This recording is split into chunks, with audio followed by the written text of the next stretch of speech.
Mr. Prime Minister, esteemed guests, ladies and gentlemen.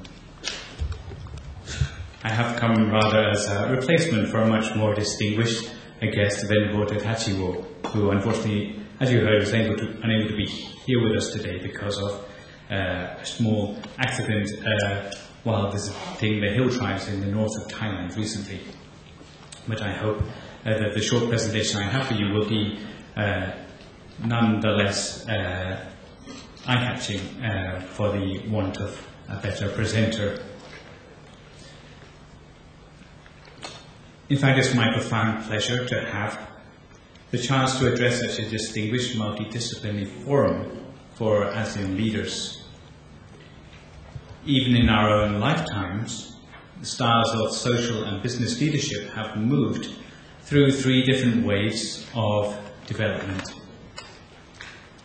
In the old days, people were accepted as leaders because they came to a position of power through a noble pedigree, or at least by outstanding looks.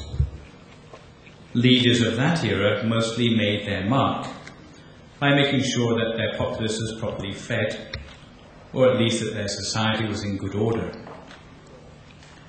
In the latter part of the 20th century, however, we have seen an upcoming wave of new world leaders who have not been born to power, but who have risen to power, often in spite of their provenance, by virtue of their outstanding achievements, intellect, and their successes. With this sort of leaders, however, there has always been a problem of climbing to the top. Once such a leader has got to the top, they want to know how to stay at the top. And even if they manage to stay at the top, by whatever means, there should always be a will to exceed that performance previously considered the top. This challenge of sustaining and exceeding leadership prowess has often perplexed those like yourself who are already acknowledged leaders in your respective fields. There is often a temptation to cut ethical corners for the sake of additional success or acclaim. These worries about sustainability of leadership bring me to a third wave of leadership pertinent to the contemporary world, by deriving its roots in the ancient spiritual traditions of our region. And that is the wave of ethical power, especially in leadership decision-making. It's a question of how to make decisions in a way that lead our citizens out of suffering, rather than helping one group suffering at the expense of another's. It is a style of leadership which acknowledges that simply filling people's bellies does not necessarily keep them happy. That simply maintaining social order doesn't build character for those on behalf of whom we make our leadership decisions. However, it is a style of leadership that does acknowledge the role of ethics and spiritual wisdom in improving our deeper quality of life, while also overcoming the problems of economics and social disorder I've already mentioned. Describing the methodological basis for the third wave of leadership is more than I can do in 5 minutes. However, fortunately, the principles of the third wave are elaborated in a book which is one very close to the heart of one of our organisers here today, who is Mom Luang Rajararasi Jayanku, a book called The Manual of Peace, which our MC previously mentioned is available for anyone who wants to take a copy. Manual of Peace, 38 Steps Towards Enlightened Living. It'd take you a lot longer than 5 minutes to read through that, but I assure you that even if you have particular topics which are on your mind, you can find them in the text at the back of it.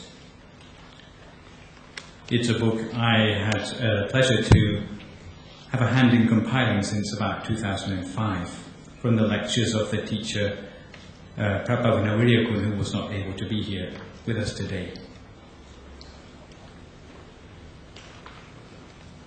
One of the intentions of the organizer and host here today, Mr. Swardup Roy, was that we have the order of affairs, God, King and Country, as is traditional to Thailand, although from the Buddhist tradition we might replace the word God with the spiritual things in life. And I think it's an appropriate juncture to make a start to our meeting today, perhaps by closing our eyes just for a few moments and bringing our attentions back within ourselves, thinking of those things in life which we find and uphold as the most sacred and holy things, the things which are meaningful to us the most, and making those things bright, clear, and resplendent inside ourselves just for a few moments, with a hope that the power which is within us, the ethical power, the power of moral leadership, which all of us have latent inside us, can help to bring forth the wisdom, the inspiration and the creativity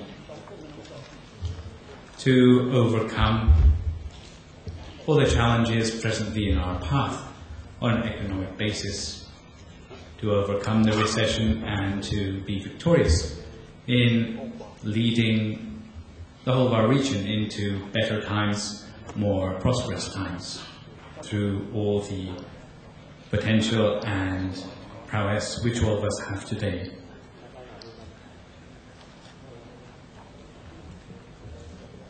So with these words in mind, I, without further ado, would like to hand over to the rest of today's proceedings, and hope that for my small and humble part here, I can at least signpost to you the place where you can find out more about a more ethical and more spiritually inspired way to bring about the leadership appropriate to our contemporary situation. Thank you.